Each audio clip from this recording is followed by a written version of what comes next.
I am proud of the Republicans on the House Education Committee. I am proud of the Speaker of the House, Mike Johnson. You know, the Democrats control the Senate, and the Democrat leader, who makes all the decisions, really, over who's going to be heard, what kind of hearings they're going to hold, and so forth, has not held hearings on what's going on our college campuses and our universities and our streets. The funding, the millions pouring into our colleges and universities from foreign governments, even terrorist organizations and their networks, into Soros front groups that are backing many of the organizations that are defending Hamas. In an organization like CARE, the largest Muslim Hamas terrorist front group in the United States, operating for 3 decades. No hearings in the in the United States Senate, the Education Committee, even though Chuck Schumer is Jewish, even though Bernie Sanders is Jewish. Nothing. Because their faith is their party. In the House of Representatives, the Education Committee, under the Republicans, had a crucially important hearing about threats, physical threats, against Jewish students at some of our top universities and colleges.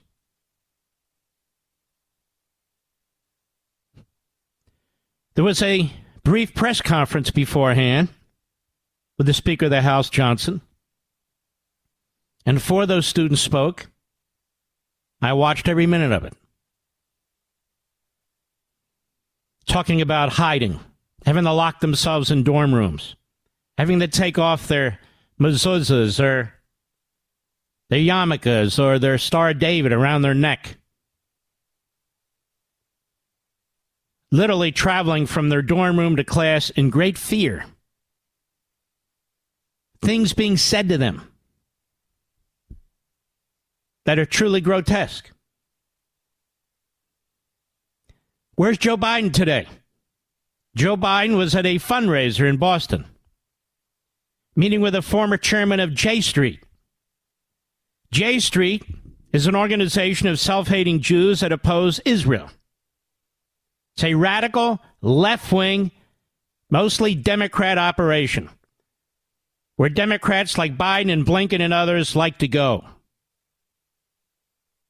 where they receive standing ovations. They won't go to most of the mainstream Jewish organizations. Joe Biden couldn't find time to go to that rally with hundreds and hundreds of thousands of people, Jewish and Gentile, just a few weeks ago, before he flew off to his meeting with communist Chinese mass murderer Xi. And he still hasn't gone, by the way, as a footnote, to Palestine, Ohio, where he doesn't give a damn. He still hasn't gone to the border before it was cleaned up, like San Francisco was cleaned up for Xi.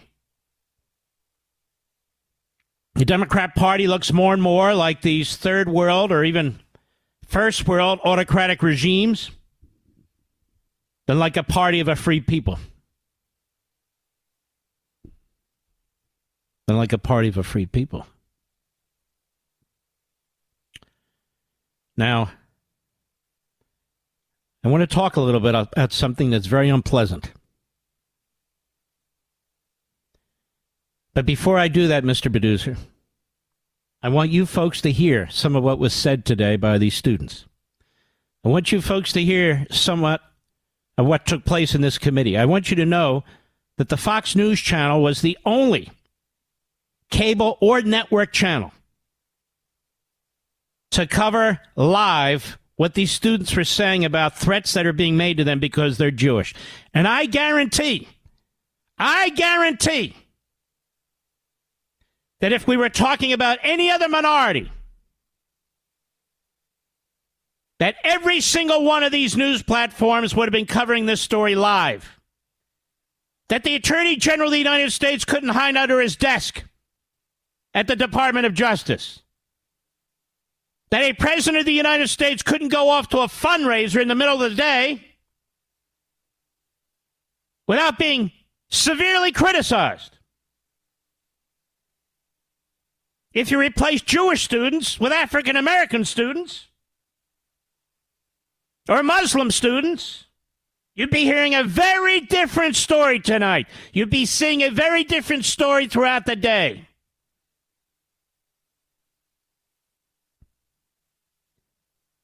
And you're not. Why is that? If you listen to this program, you're a righteous human being, regardless of your faith. You care about your country. You care about your family. You believe in good and you fear evil.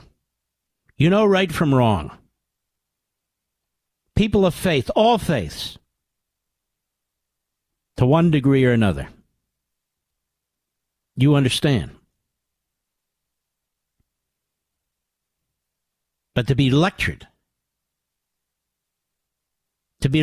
by the reprobates at CNN and MSNBC about right versus wrong is so disgusting, is it not?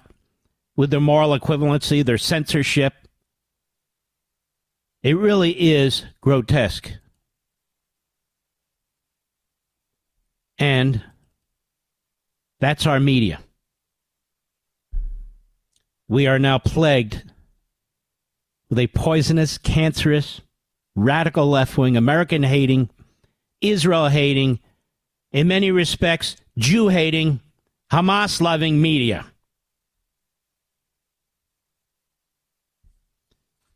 I want you to hear, let's begin with Congresswoman Stefanik, Mr. Producer. We had 3 of the presidents of 3 of our top poison Ivy League schools, MIT, University of Pennsylvania, and Harvard. And you'd be a fool to allow any of your kids to attend those institutions. I don't have the cut list in front of me right now, Mr. Producer. Let's go with cut 6 then. Go. Dr. Gay, a Harvard student calling for the mass murder of African Americans is not protected free speech at Harvard, correct? Our commitment to free speech... It's a yes or no question. Is that corrected? Is that okay for students to call for the mass murder of African Americans at Harvard? Is that protected free speech? Our commitment to free speech... It's a yes or no question. Let me ask you this. You are president of Harvard, so I assume you're familiar with the term intifada, correct? I've heard that term, yes. And you understand that the use of the term intifada in the context of the Israeli-Arab conflict is indeed a call for violent armed resistance against the state of Israel, including violence against civilians and the genocide of Jews. Are you aware of that? That type of hateful speech is personally abhorrent to me. And there have been multiple marches at Harvard with students chanting, quote, "There is only one solution, intifada revolution," and, quote, "globalize the intifada." Is that correct? I've heard that thoughtless, reckless, and hateful language on our campus, yes. So based upon your testimony, you understand that this call for intifada is to commit genocide against the Jewish people in Israel and globally, correct? I will say again, that type of hateful speech is personally abhorrent to me. Do you believe that type of hateful speech is contrary to Harvard's code of conduct, or is it allowed at Harvard? It is at odds with the values of Harvard. Can you not say here that it is against the code of conduct at Harvard? We embrace a commitment to free expression, even of views that are objectionable, offensive, hateful. It's when that speech crosses into conduct that violates our policies against bullying, harassment, Does that speech not cross that barrier? Does that speech not call for the genocide of Jews and the elimination of Israel? When you testify that you understand that is the definition of intifada. Is that speech according to the code of conduct or not? We embrace a commitment to free expression and give a wide berth to free expression, even of views that are objectionable You and I both know that's not the offensive. case. You are aware that Harvard ranked dead last when it came to free speech. Are you not aware of that report? As I observed earlier, I reject that characterization. It's the of our data shows campus. it's true. And isn't it true that Harvard previously rescinded multiple offers of admissions for applicants and accepted freshmen for sharing offensive memes, racist statements, sometimes as young as 16 years old? Did Harvard not rescind those offers of admission? That long predates my time as president. But you so I can't understand speak. that Harvard made that decision to rescind those offers of admission.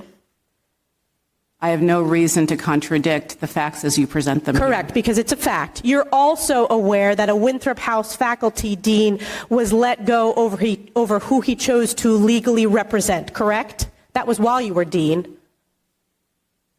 That is an incorrect characterization of what transpired. What's the characterization? I'm not going to get into details about a personnel matter. Well, let me ask you this. Will admissions offers be rescinded or any disciplinary action be taken against students or applicants who say, from the river to the sea or Intifada, advocating for the murder of Jews? As I've said, that type of hateful, reckless, offensive speech is personally abhorrent to me. Today that no action will be taken. What action will be taken? When speech crosses into conduct that violates our policies, including policies against bullying, harassment, or intimidation, we take action, and we have robust disciplinary processes that allow us to hold individuals accountable. What action has been taken against students who are harassing and calling for the genocide of Jews on Harvard's campus? I can assure you we have robust What disciplinary actions have been processes taken? I'm not with asking. actions underway. I'm asking what actions have been taken against those students. Given students' rights to privacy and our obligations under FERPA, I will not say more about any specific cases other than to reiterate that processes are ongoing. Do you know what the #1 hate crime in America is? I know that over the last couple of months, there has been an alarming rise of anti-Semitism, which I understand is the critical topic that we are here to discuss. That's correct. It is anti-Jewish hate crimes. And Harvard ranks the lowest when it comes to protecting Jewish students. This is why I've called for your resignation. And your testimony today, not being able to answer with moral clarity, speaks volumes. Who's next, Mr. Producer? Go. I am a junior at NYU, and I'm going to try to answer the following question for you from my personal experiences. What is it like to be a Jew at NYU? Being a Jew at NYU is walking to class and passing torn and defaced posters of innocent hostages with the words occupier and murderer written across their faces. It is going to Boak's library to study and being interrupted by unauthorized protests where students and faculty call for a globalized intifada revolution, an incitement to violence against Jews everywhere, and a call for the annihilation of the Jewish state and my friends and family who live there. Being a Jew at NYU is being surrounded by students and faculty who support the murder and kidnapping of Jews because, after all, as they say, resistance is justified when people are occupied. It is being surrounded by social justice warriors and self-proclaimed feminists whose calls for justice end abruptly when the rape victims are Jews. Being a Jew at NYU has meant being physically assaulted in NYU's library by a fellow student while I was wearing an American Israeli flag and having my attacker still roam freely throughout the campus. Being a Jew at NYU is experiencing how diversity, equity, and inclusion is not a value that NYU extends to its Jewish students.